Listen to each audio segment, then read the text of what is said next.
Hablemos de Armin Arlerts. A ver, para muchos es fácil verlo como el compañero, ¿no? El cerebro que está detrás de la fuerza bruta de Eren y Mikasa. Pero si lo pensamos bien, su viaje es la verdadera columna vertebral de Attack on Titan. Vemos una metamorfosis brutal, de ser un soñador a convertirse en un destructor, y al final en una figura de salvador bastante incierta, la verdad. Así que hoy vamos a meternos de lleno en la mente de uno de los personajes más complejos que nos ha dado la serie. Y esta frase lo es todo. Es la esencia pura de Armin. Él desde el minuto 1 ya entendía de qué iba la vaina, que para cambiar las cosas hay que sacrificar algo. Y en un mundo tan cruel como el suyo, el sacrificio es enorme.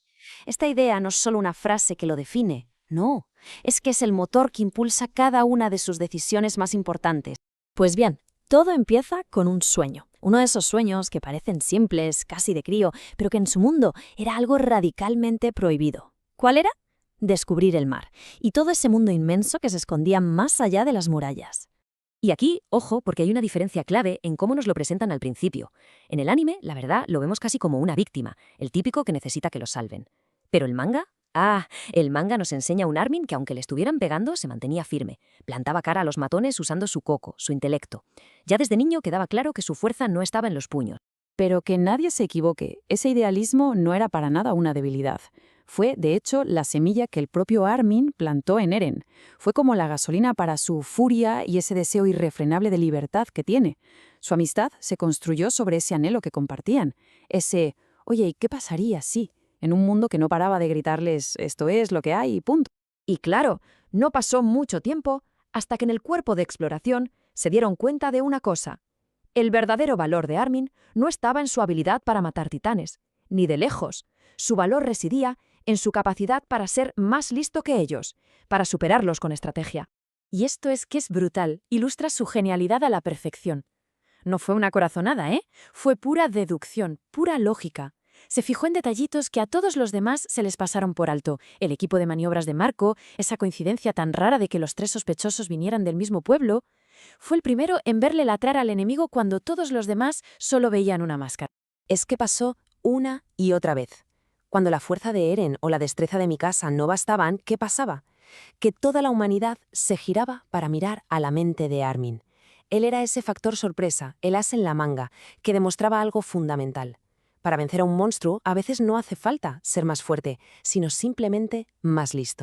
Y con esto llegamos a uno de los momentos, yo diría que, más cruciales y más debatidos de toda la serie. Un verdadero punto de inflexión. Uno que no solo iba a cambiar a Armin para siempre, sino que iba a marcar el destino de la humanidad entera. Nos vamos a Shiganshina. Allí, Armin pone en marcha su plan más audaz, y también el más letal. Ni más ni menos que usar su propio cuerpo como cebo.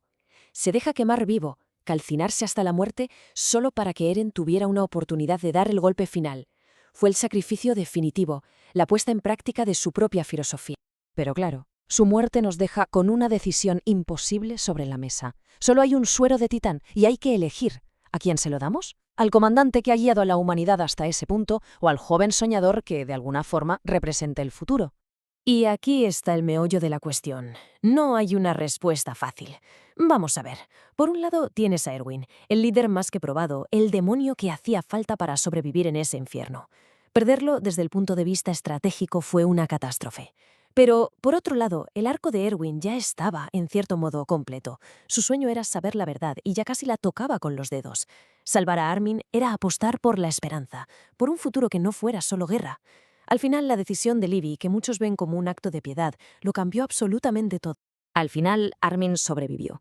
Pero el precio que pagó fue heredar el poder de un auténtico dios de la destrucción.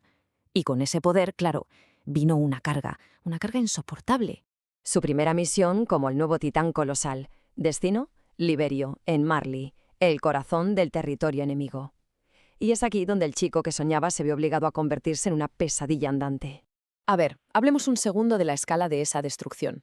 Para que nos hagamos una idea, se calcula que la energía que liberó su transformación fue de 524 kilotones de TNT. Es un poder que ni siquiera podemos imaginar. Un poder que no solo arrasó con la flota de Marley, sino que se llevó por delante incontables vidas inocentes que estaban en el puerto. Y en ese preciso instante, el niño que soñaba con ver el mundo se convirtió en el hombre que lo estaba quemando. Se vio reflejado en Bertolt, en sus propios enemigos. y el peso de lo que hizo lo destrozó por dentro. Lo rompió moralmente.